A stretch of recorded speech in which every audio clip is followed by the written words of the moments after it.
Let me ask you something that might shake you a little. Is marriage really about love, or is it about social contracts, fear of loneliness, and the approval of others?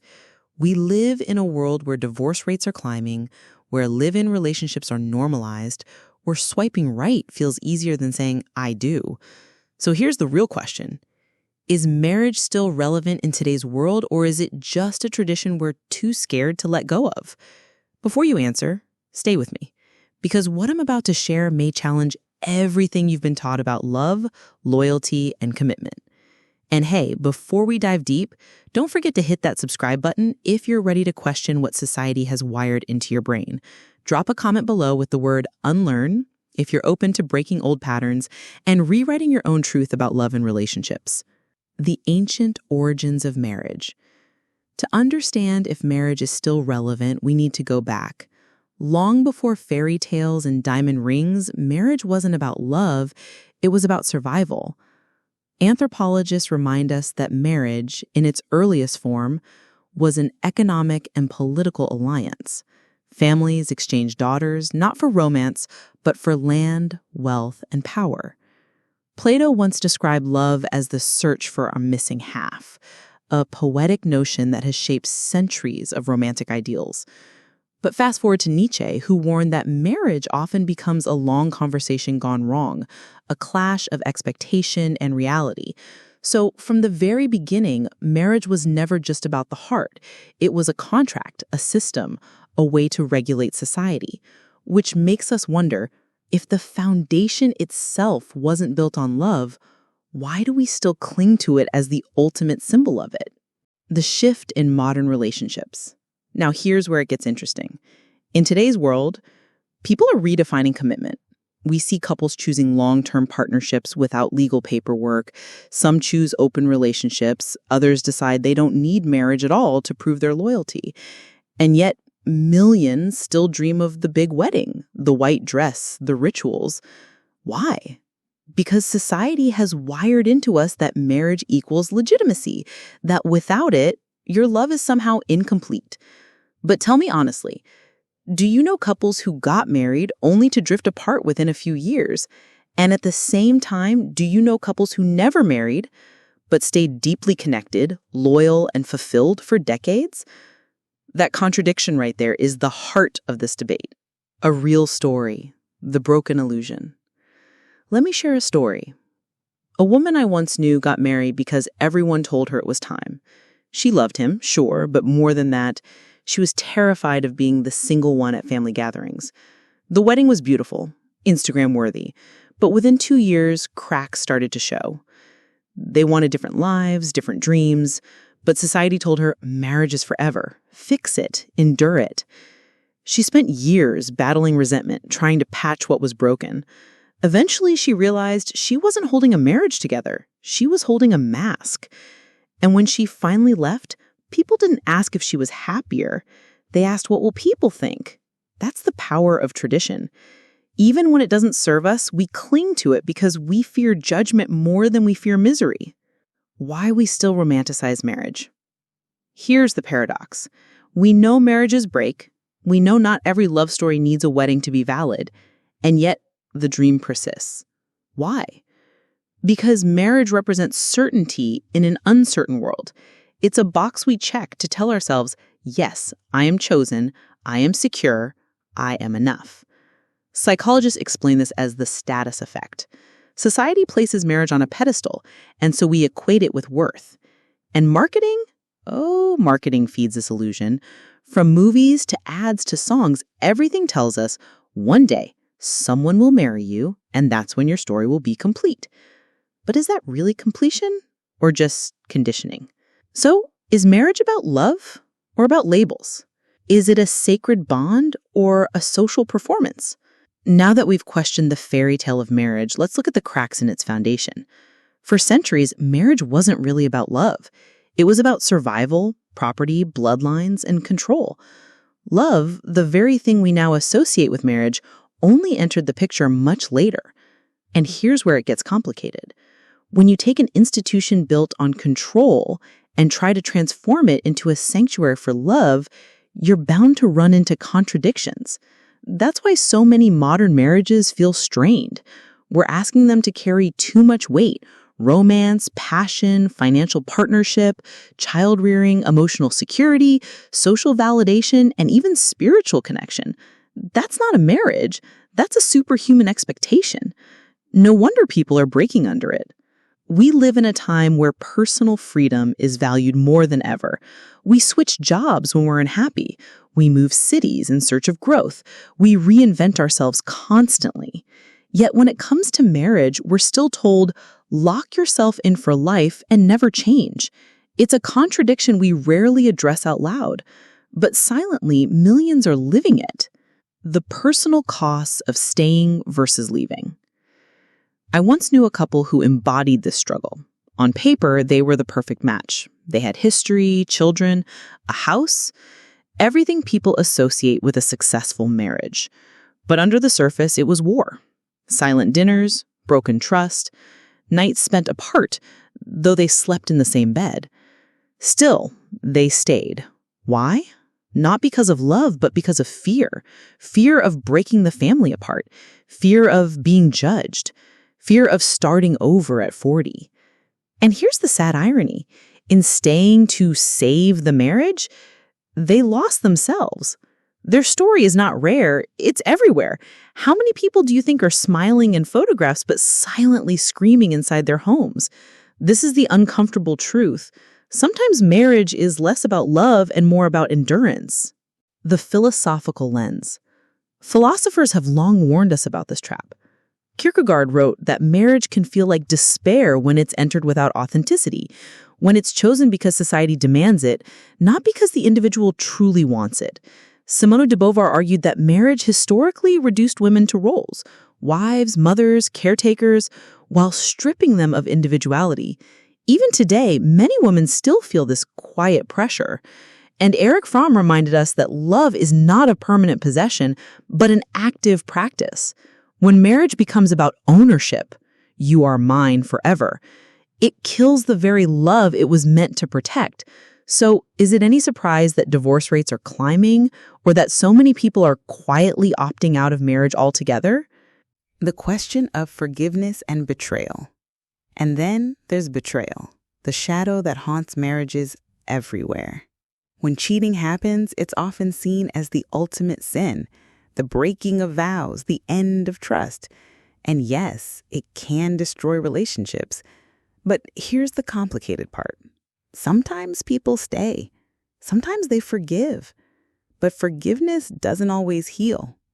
I've seen partners who, after forgiving, carry silent resentment that lingers for years. They say they've moved on, but deep down, something died. And here's the paradox. That resentment can eventually lead them to cheat later, almost as if to balance the scales. Which brings us to the age-old question. Is once a cheater always a cheater? The truth is, not always. People cheat for different reasons. Sometimes because the relationship is toxic or abusive. Sometimes because they're searching for something missing in themselves, not their partner. But if the root cause isn't addressed, yes, the cycle often repeats. Marriage, as an institution, rarely prepares us for this complexity. It gives us rules, but not the tools. It tells us cheating is wrong, but it doesn't teach us how to actually rebuild intimacy when betrayal happens. So where does that leave us? If marriage is heavy with unrealistic expectations, haunted by betrayal, and too often driven by fear, what's the alternative? What does love look like when we take it out of the marriage box? And how are people redefining commitment on their own terms? So if marriage feels heavy, outdated, or even suffocating for some, the next question becomes, what replaces it? Here's the truth. Love doesn't need marriage to exist. Commitment doesn't require a certificate.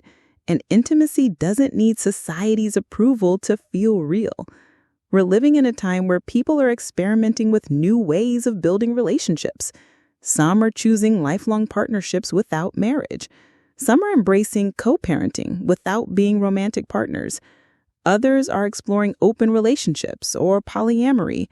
And some, quite boldly, are choosing to stay single, not as a failure, but as an empowered choice.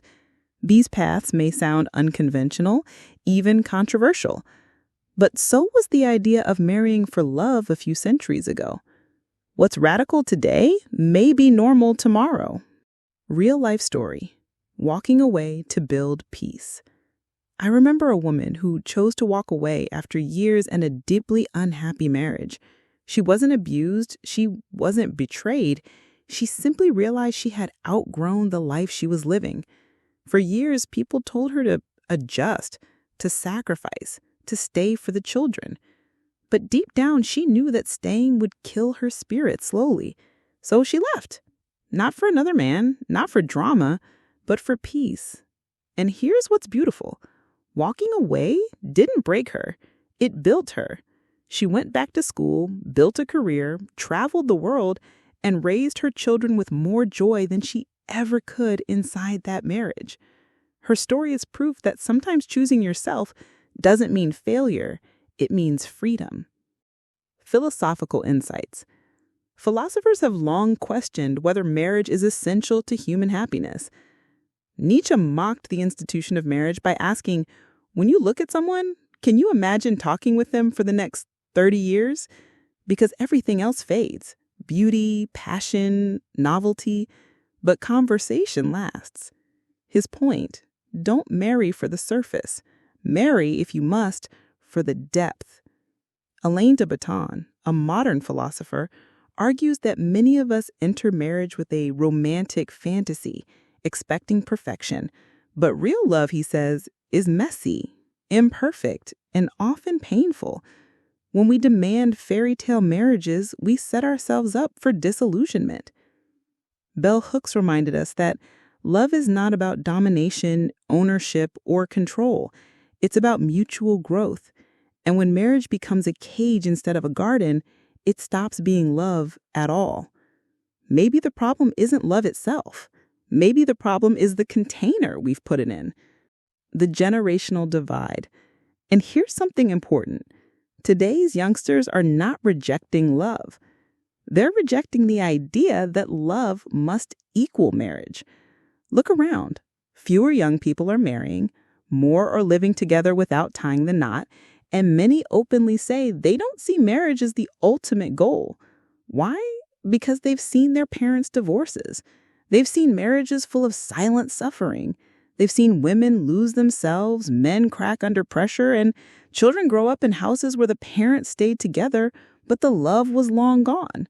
They don't want to repeat that cycle. And here's the controversial question. Are they the ones who are truly brave? Brave enough to admit that love doesn't need society's stamp of approval to be real? The courage to redefine. It takes courage to walk away from marriage, but it also takes courage to stay, and to stay authentically. I've seen couples who, after betrayal or hardship, chose not to walk away but to rebuild. They tore down their old marriage and built a new one, brick by brick, truth by truth. It wasn't easy. It wasn't glamorous, but it was real. And that's the point. Marriage, or any commitment, can only survive if it's real, if it's chosen freely, not out of fear, duty, or shame. So maybe the real question isn't, is marriage still relevant? Maybe the real question is, are we willing to define love on our own terms?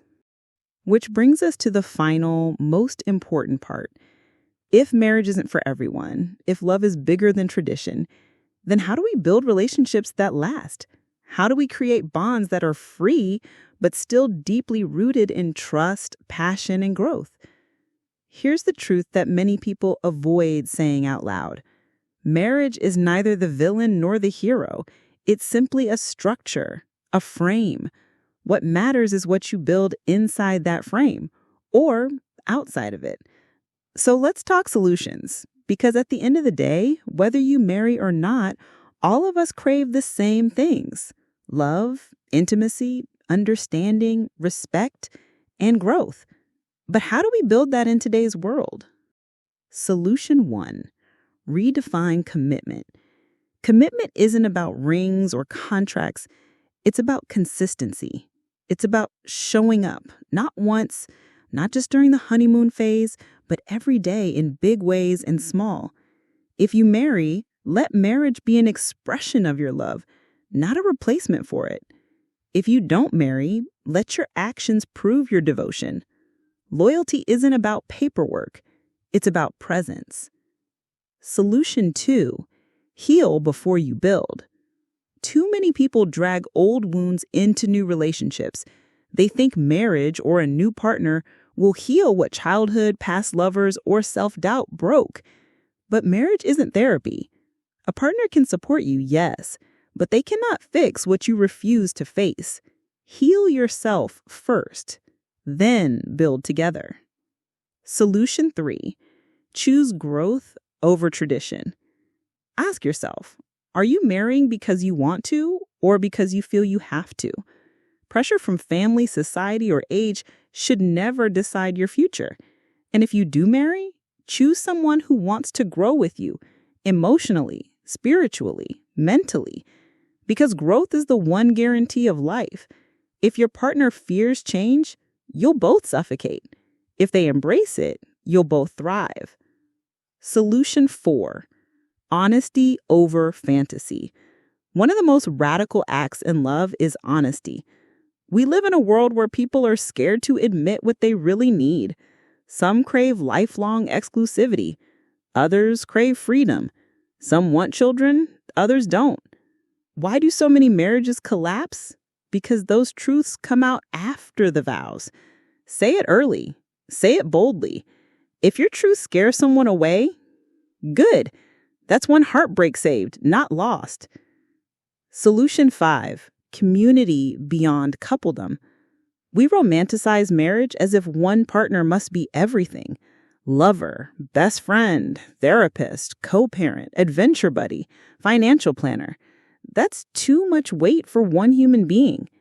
Healthy relationships flourish when we also nurture community, friendships, family bonds, mentors, and even solo passions.